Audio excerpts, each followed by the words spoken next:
광주도시철도 2호선 1단계 구간 건설 공사가 오는 21일부터 본격적으로 시작됩니다.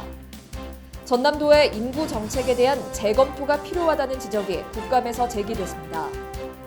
광주와 전남권 국립공원인 지리산과 무등산 내 일부 탐방로가 안전사고에 취약한 것으로 나타났습니다. 시청자 여러분 안녕하십니까? TBS 광주 전남권 뉴스입니다. 광주도시철도 2호선 1단계 구간 건설 공사가 오는 21일부터 본격적으로 시작됩니다. 광주시는 409 구간에 해당하는 남구 미래아동병원 부근을 시작으로 이달 중 1단계 전 구간에 대해 착공에 들어갈 방침입니다. 시는 또 지하 매설물이 없고 공사 추진에 따른 교통 혼잡 등 시민 불편을 최소화할 수 있는 우선 시공 구간 6곳을 선정했습니다. 이 구간에 해당하는 지역은 굴착공사 실시에 따른 차로 부분 통제 등 공사로 인한 교통 불편 등이 예상돼 시민들의 협조가 요구됩니다. 시는 또 굴착 작업 시 차로 점유를 가급적 최소화하고 출퇴근 시간대 작업을 지양하는 등 시민 불편을 최소화하기 위해 최선을 다할 계획입니다. 전남도의 인구 정책에 대한 재검토가 필요하다는 지적이 국감에서 제기됐습니다. 더불어민주당 김한정 의원이 전남도로부터 제출받은 자료에 전남도의 65세 이상 노인 인구 비율은 22.4%를 보여 초고령 사회에 진입한 것으로 나타났습니다. 전남 22개 시군 중 18개 시군은 이미 초고령 사회 기준을 넘어섰고 고흥군의 경우는 38.9%나 되는 것으로 확인됐습니다. 인구학적 쇠퇴 위험 단계 진입을 나타내는 지방 소멸 위험 지수에서도 전남은 2018년 6월 기준 0.47로 전국 최저 수준을 기록했습니다. 김 의원은 현재 추진 중인 전남도의 인구 정책에 대한 재검토가 필요하다며 전남도가 처한 현실을 직시하고 지역 맞춤형 인구 대책을 세워야 한다고 지적했습니다. 광주와 전남권 국립공원인 지리산과 무등산 내 일부 탐방로가 안전사고에 취약한 것으로 나타났습니다.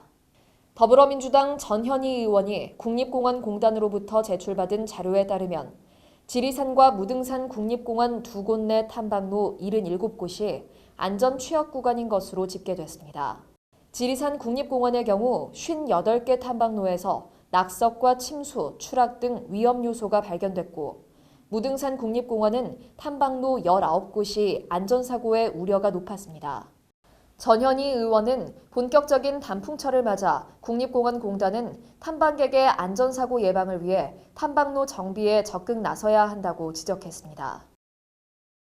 전남도는 제18호 태풍 미탁으로 큰 피해를 입은 해남군과 진도군 의심면을 특별 재난지역으로 선포해 줄 것을 행정안전부에 건의했습니다. 특별 재난지역으로 선포되면 피해 복구에 소요되는 비용 가운데 지방비 부담분의 일부를 국고에서 추가로 지원받게 돼 복구에 소요되는 재정적 부담을 덜 수 있습니다. 또 농업 등을 주 생계수단으로 하는 피해 주민들은 재난지원금과 함께 공공요금 감면 등의 추가 지원도 받게 됩니다.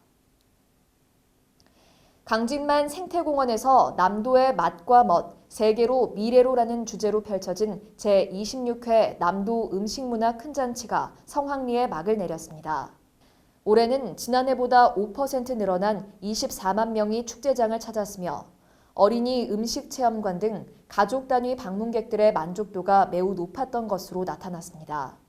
또 전남 22개 시군의 고유한 요리를 한 곳에서 만나볼 수 있는 남도 음식 피크닉홀과 남도 음식 명인이 다양한 레시피를 알려주는 남도 별미방도 큰 인기를 모았습니다.